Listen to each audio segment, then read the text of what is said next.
Hi, I'm Fei. I'm from China. And I'm Chris from Austria, and we are part of PENDA. PENDA.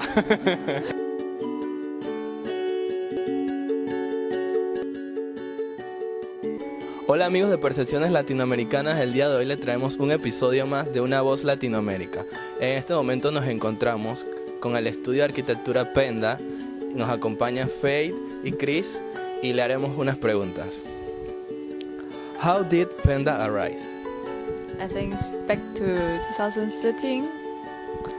Actually, we got the first project. We just saw on the forum as well, the metal flower garden.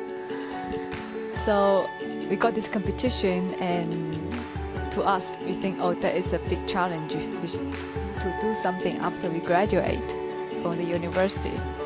And then I think that's the main reason why we moved back to China. But back then we teamed up with one of our ex-colleagues, Dayong.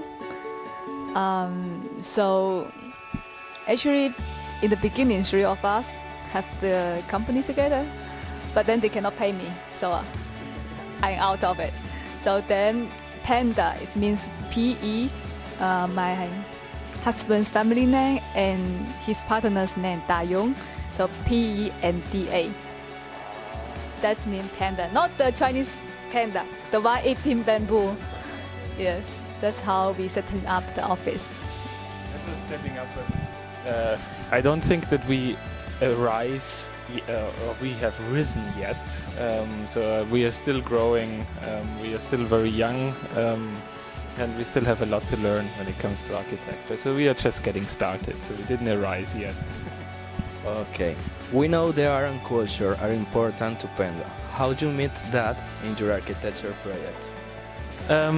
Well, I think culture plays always a big role. I think it's very important for every architect to look back in history what have been in order to learn from it in a certain way, and also to reuse it in your own project, to get inspired by it, to try to make something better, also to reinterpret history in a new and contemporary way. I think there are always ways, or actually we all somehow stand just on the shoulders of giants who were before us, and we somehow try to make things which have already been done just better maybe for the times we are being in. But in generally a lot of things have been done, and the question is how you get inspired by it and how you can use it for your own work. So we all learn all the time from heritage, history and culture. What do you think about the flexibility in the architecture? Well, I think it gets more and more important, flexibility in architecture.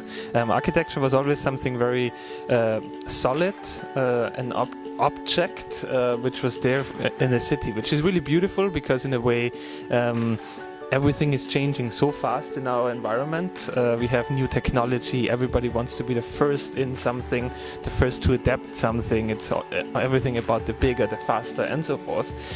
So architecture is a very beautiful contrapart to that.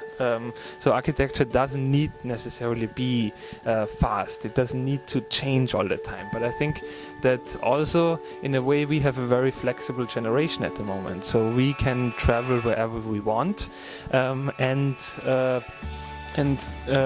don't want ourselves to pinpoint to something. So we want to keep this flexible lifestyle, and architecture does not relate to that, I think, but it needs to in the future to be relevant, I guess. So I think there should be some architectural concepts of houses that when you are moving, they can move with you and you can plug it in. There should be concepts where architecture houses can grow with you as you grow with your family, for example. So architecture that somehow responds to the needs and the demands what your life is giving you. Okay. Why is it important to PENDA work with natural elements like bamboo? Because we are panda, we eating bamboo. No, actually, I think actually nowadays we all realize like how the climate changed by the CO2, the carbon dioxide emit. They all connecting with the more or less all connect with the new materials.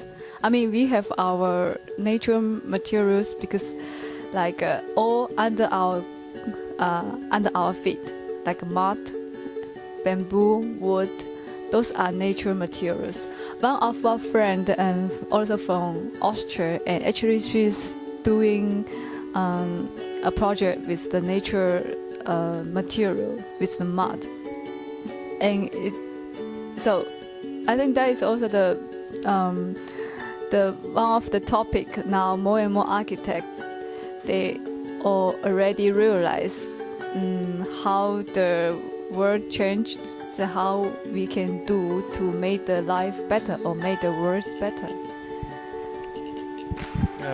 I also think that that change or to make something better doesn't need to be high tech. So you don't need to reinvent things. So you can do much more with much less, or with things you have already. To you, what is your most important project? I think we haven't done it yet. Well, we have done a lot of projects, but I'm sure that there's waiting one important one at a certain point. But I think those you cannot force them; they will come at a certain point to us. And they are probably project they will outlive us, and I'm sure we haven't done any project like this. So I think it somehow lies in the future.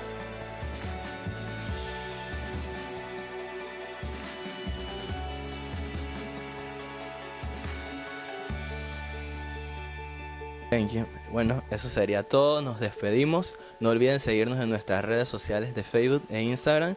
Gracias. Thank you. Thank you so much. Thank you.